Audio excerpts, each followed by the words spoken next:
Part number 6 میں ہم آپ کا استقبال کرتے ہیں، جس کا عنوان ہے نصاب زکوٰۃ پر مکمل 1 سال گزرنے کا مطلب کیا ہے۔ بہت اہم موضوع ہے، غور سے سنیں۔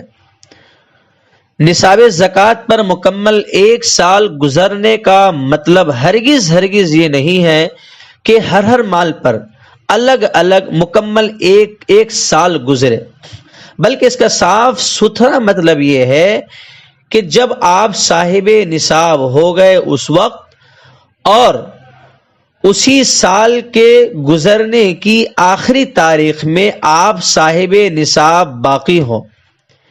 20 سال میں صاحب نصاب رہیں یا نہ رہیں، یا کتنے پیسے آئے یا نہ آئے، اس سے کوئی مطلب نہیں ہے۔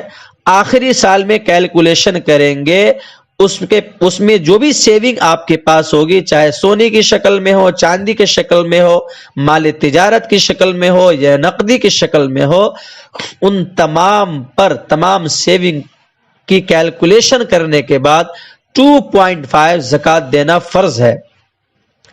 مثال کے طور پر 2019 کی پہلی رمضان میں آپ صاحب نصاب ہو گئے، یعنی اتنے پیسے آ گئے کہ آپ صاحب نصاب ہو چکے۔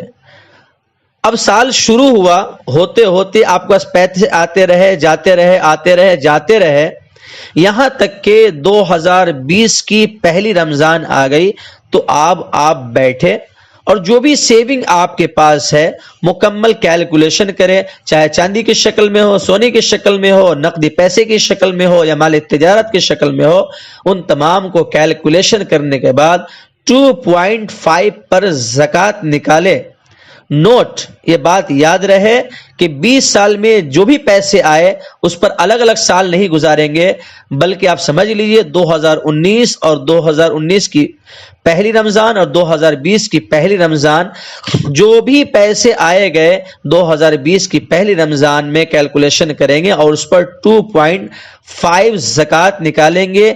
اس کو کہتے ہیں نصاب زکوٰۃ پر مکمل 1 سال گزرنا، نہ کہ ہر مال پر الگ الگ سال گزرنا۔ میں امید کرتا ہوں کہ آپ مسئلے کو سمجھ گئے ہوں گے۔ اللہ تعالیٰ سے دعا کرتا ہوں اللہ تعالیٰ ہمیں صحیح سمجھ نصیب فرمائے۔ السلام علیکم۔